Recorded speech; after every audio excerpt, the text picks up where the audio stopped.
YouTube channel life के stenographer में आप सभी का स्वागत है। संपादकीय जागरण 19 नवंबर 2022 शनिवार का डिक्टेशन शुरू होने जा रहा है। आज का शीर्षक है वक्त की ज़रूरत है रुपये में व्यापार। Ready start. हाल में जारी अंतर्राष्ट्रीय मुद्रा कोष ने अपनी रिपोर्ट में कहा है कि विश्व की अर्थव्यवस्था मंदी की ओर बढ़ रही है। डॉलर के निरंतर मजबूत होने से महत्वपूर्ण मुद्राएं कमज़ोर पड़ने लगी हैं। विभिन्न देशों के विदेशी मुद्रा भंडार घटने लगे हैं, जिसके चलते वैश्विक वृद्धि दर घट रही है। आर्थिक परिदृश्य बदलने से वैश्विक भू राजनीति भी बदल रही है। भारत सरकार ने इस पर गंभीरता से विचार करना प्रारंभ किया है कि इन बदलते वैश्विक हालात के लिए जिम्मेदार अमेरिकी डॉलर पर निर्भरता को कैसे कम किया जाए। इस संदर्भ में आरबीआई ने एक नई शुरुआत करते हुए यह घोषणा की कि निर्यात एवं आयातक रुपये में भी व्यापार कर सकेंगे। इस योजना का प्रमुख उद्देश्य वैश्विक व्यापार में भारत की हिस्सेदारी बढ़ाना एवं डॉलर में होने वाली व्यापार निर्भरता को कम करना है। रुपये में होने वाले पारस्परिक लेन देन के लिए आरबीआई ने एक प्रणाली विकसित की है। इससे निर्यात और आयात की कीमत और चालान सभी कुछ रुपये में ही होगा। विश्व की बदलती आर्थिक परिस्थितियों में बहुत से देश न चाहते हुए भी अपना व्यापार डॉलर में करने को मजबूर हैं। भारत 86% व्यापार डॉलर में करता है। भारत की आयात निर्यात से ज़्यादा होने के कारण अधिक डॉलर की आवश्यकता होती है। अप्रैल से सितंबर 2022 के दौरान भारत का कुल निर्यात 229.05 अरब डॉलर एवं आयात 378.53 अरब डॉलर का हुआ। रुपये डॉलर की विनिमय दर को बनाए रखने के लिए आरबीआई 50 अरब डॉलर से अधिक व्यय कर चुका है। भारत की तरह दुनिया का भी अधिकांश व्यापार डॉलर में ही होता है। विश्व के सभी देश डॉलर के सापेक्ष अपनी अपनी विनिमय दर को स्थिर करने के प्रयासों में लगे हुए हैं।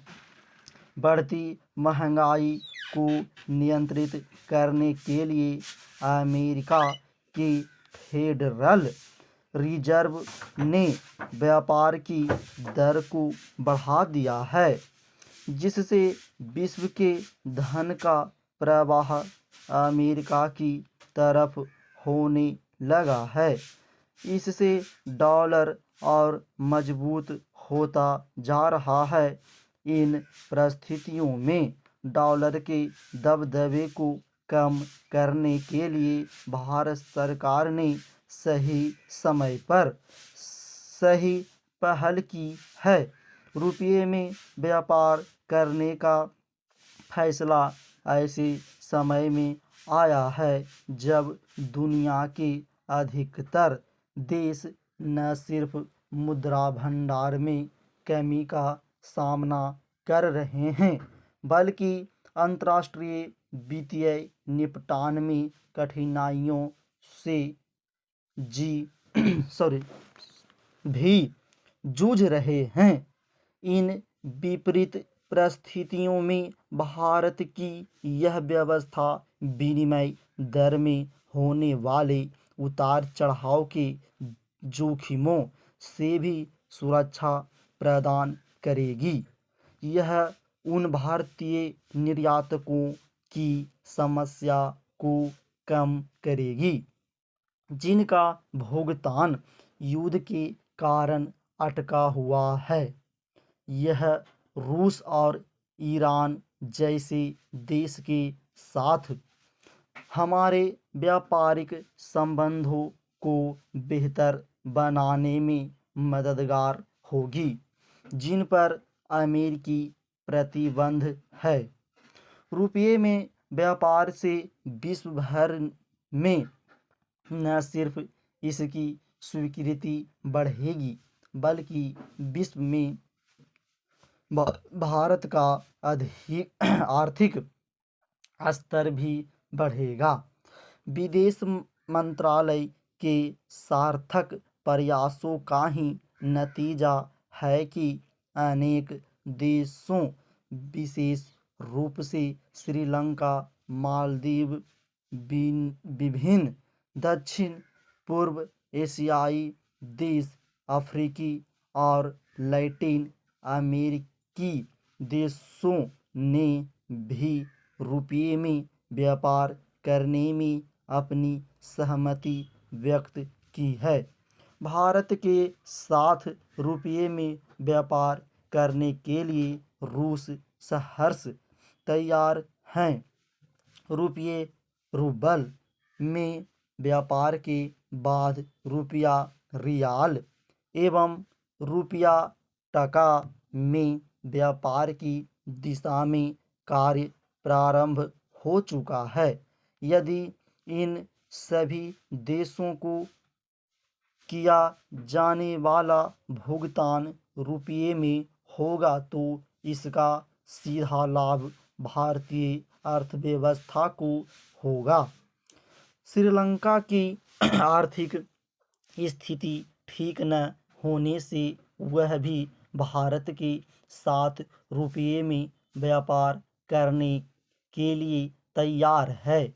स्पष्टतः है कि आने वाले समय में रुपया अंतर्राष्ट्रीय स्तर पर अपनी पहचान स्थापित करेगा। कुछ अर्थशास्त्रियों का मत है कि यह व्यवस्था उन देशों में ही सफल हो पाएगी जहां आयात और निर्यात लगभग बराबर है। वे यह भी प्रश्न करते हैं कि यह व्यवस्था उन देशों में कैसे लागू होगी जिन देशों के पास बैलेंस शेष रह जाएगा। भारत सरकार इसके लिए कई क्षेत्रीय समूहों जैसे ब्रिक्स के साथ एक रिजर्व मुद्रा की व्यवस्था बना सकती है, जिससे जुड़े हुए देश पारस्परिक रूप से आपसी मुद्राओं में व्यापार कर सकते हैं। इसमें कोई दो राय नहीं कि इस व्यवस्था के सफल होते ही विश्व का आर्थिक खेल ही बदल जाएगा। इस प्रणाली का सबसे महत्वपूर्ण उद्देश्य किसी अंतर्राष्ट्रीय मुद्रा के महत्व को कम करना नहीं, बल्कि अंतर्राष्ट्रीय बाजार में भारतीय रुपये को बेहतर बनाने की एक शुरुआत करना है।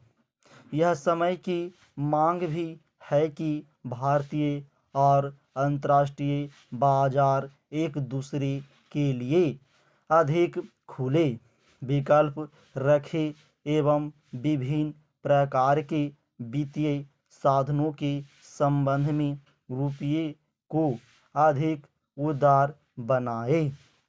इसके लिए आवश्यक है कि रुपये के संदर्भ में एक मजबूत विदेशी मुद्रा बाजार।